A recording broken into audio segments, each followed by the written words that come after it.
angry, pissed off, negative, unresourceful state, you can't do anything well. You've had one of those days, for instance, where everything you're doing, you're like, I can't believe I said that, I can't believe I did that, I'm such a fool, right? You had that day? We've all had that day. Next day, similar situation, you're like, wow, that was me, I did a really great job, right? You were perfect. So one day you're brilliant, next day, same situation, you're brutal. That's not talent, that's not ability, that's the state that you're in. So the key to success is not just to have your vision, but to be able to manage the way you feel in the moment. Springtime has arrived. The long night is past and opportunity is here. Spring always comes. Just hang in there when the night is long. Hang in there when it's dark. Hang in there when you can't figure it out. And your spring will surely come. I believe anything is possible. I live in the world of possibility. And I also believe that we can accomplish anything with our two hands and just putting in the work with our two hands. Take advantage of the spring. Just because spring comes is no sign you're going to look good in the harvest. You must do something with it. You must seize that moment. It is true that the dark time doesn't last forever, but here's what you've got to also understand. Spring doesn't last forever. In space language, we call it a window of opportunity. When they get ready to blast off, the rocket's headed for the moon, whatever, there's a certain period of time, that's the time you've got to go. If you don't go then, you've got to wait for another whole cycle to turn. The number one thing that keeps people from succeeding. It's the number one thing that keeps people where they are. It's the number one thing that keeps people broke, is that they end up going through their life, accepting what they're dealt, doing what they're told, and they end up at 50, 60 years old wondering what the f happened. Well, I'm going to tell you what happened. You talked yourself out of going after what you were supposed to go after. You talked yourself out of your purpose. You talked yourself out of the idea that success is cause and effect, not magic luck or magic fairy dust.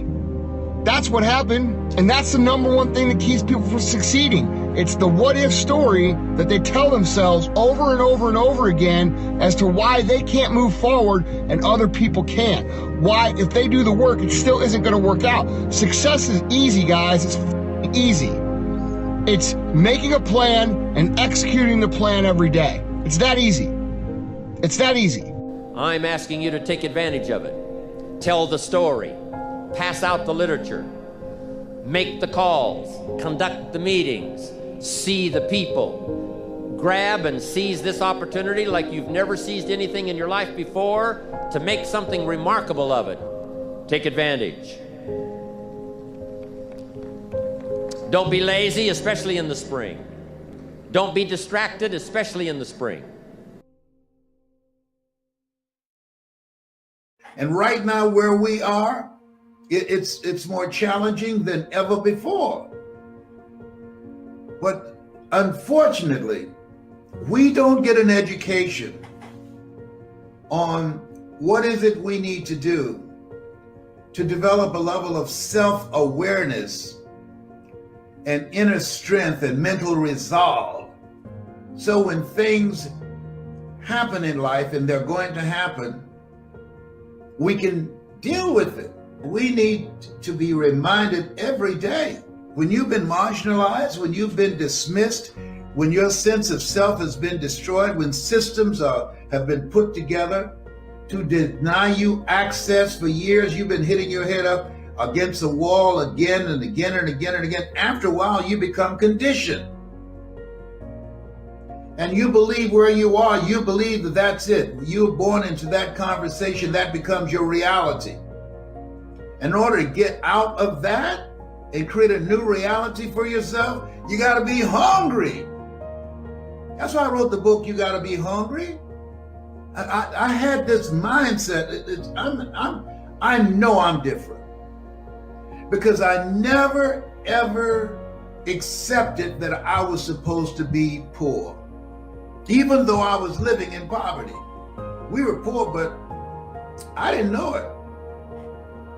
But I saw when Mama took me on Miami Beach, I saw how those people were living over there.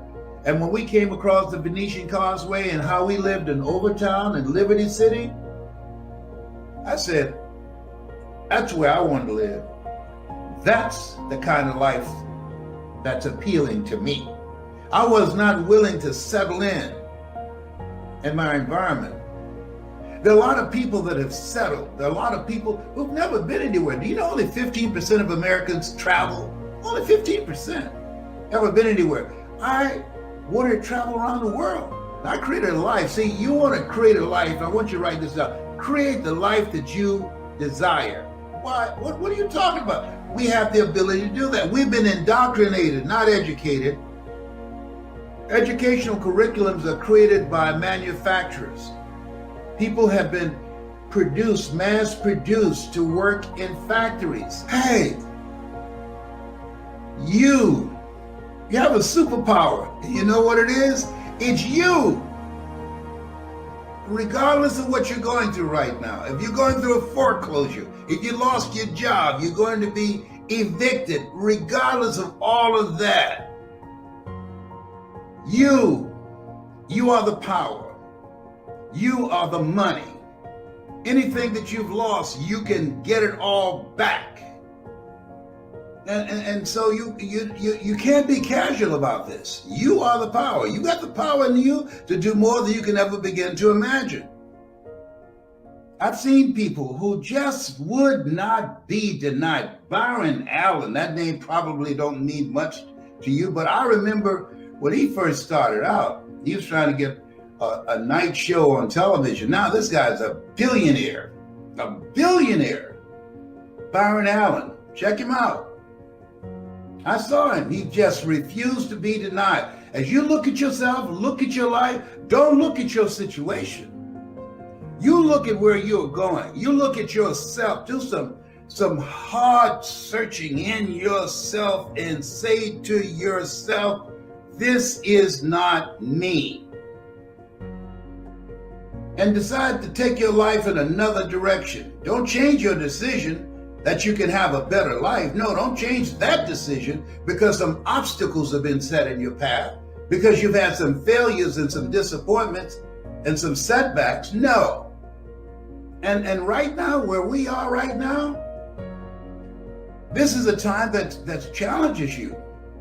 You can't be casual now. We're being shaken up for a reason. God is still in the midst of all of this. All this stuff that's going on right now, all hands on deck, and it's serving us notice.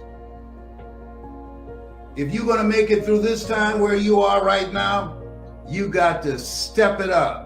You got to dig within yourself. You got to work on yourself. You got to develop yourself. The price of freedom is constant vigilance. What do you mean by that? Just because you achieve a level of freedom, we must also deal with the enemies within ourselves. Yes, we've got enemies on the outside. Some of the enemies are a lot closer than that. They are within. And I want to give you a list of some of the things to watch out for when you get back home, called enemies within yourself.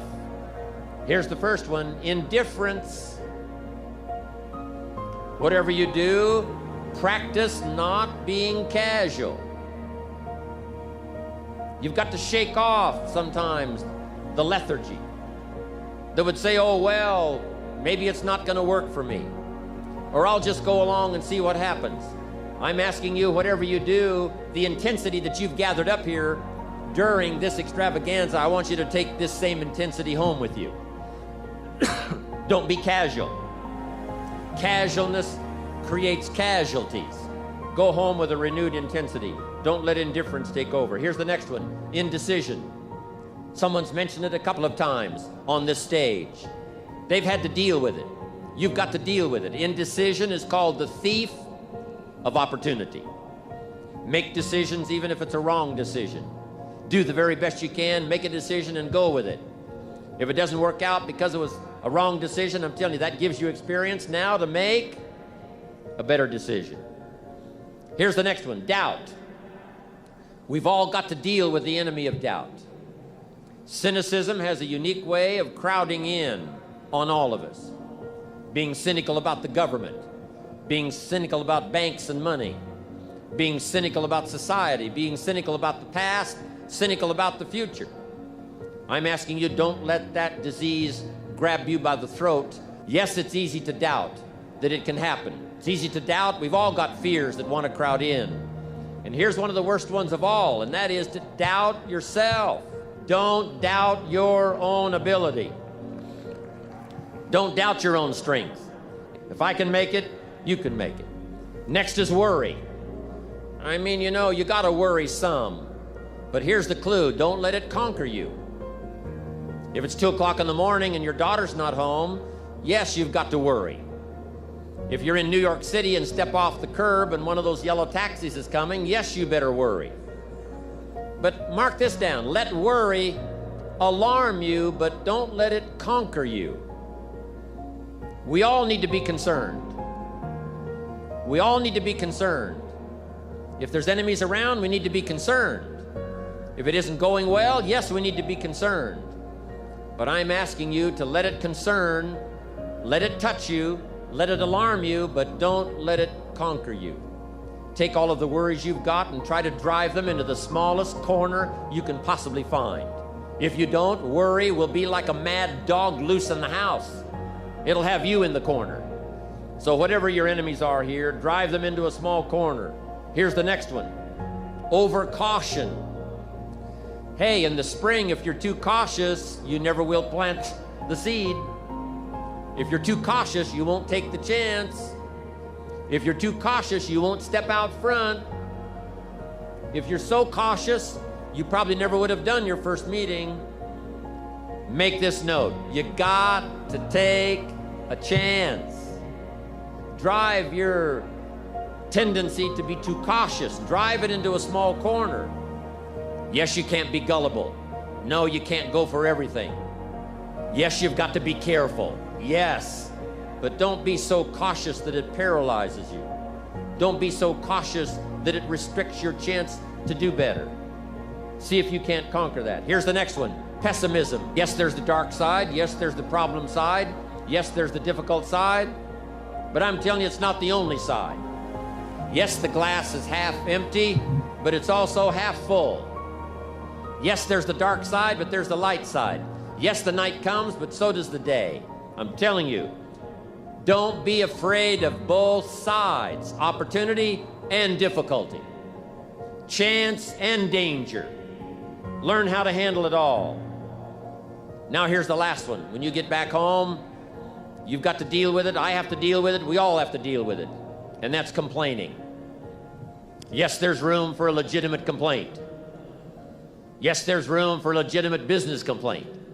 Yes, there's room for a legitimate complaint with the 13th floor. Yes, there's room for a legitimate complaint with the warehouse. Yes, there's room for a legitimate complaint once in a while with each other. But here's what I'm asking you. Don't let complaining master your life. If you become a chronic complainer, I'm telling you, nobody wants to be around you. Chronic complainer. I wouldn't want you for a business partner.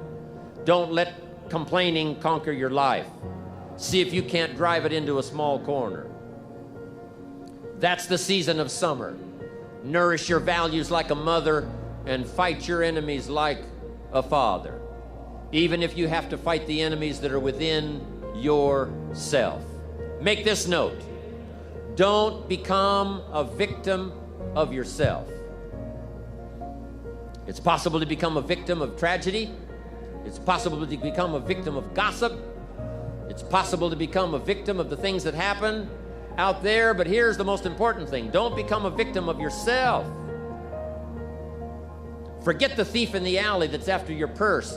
What about the thief in your mind that's after your promise? The thief in your mind that says you're too short. The thief in your mind that says you're too tall. The thief in your mind that says, well, yes, it'll happen to people out in California, but it can't happen way over here on this side of the world. I'm asking you to conquer that thief even though you find him in your own consciousness. I want to reassure you that you can do it. I want you to reassure you that you can make the decisions. I want to reassure you that no matter what the night, no matter what the storm, no matter what the difficulty, there isn't anybody here that can't figure it out, find some things to do, step at a time. Yes, Minute at a time, yes. Day at a time, yes. Week at a time, yes. But there isn't anything you can't walk away from. There isn't any challenge you can't overcome. I want you to have that kind of belief in yourself.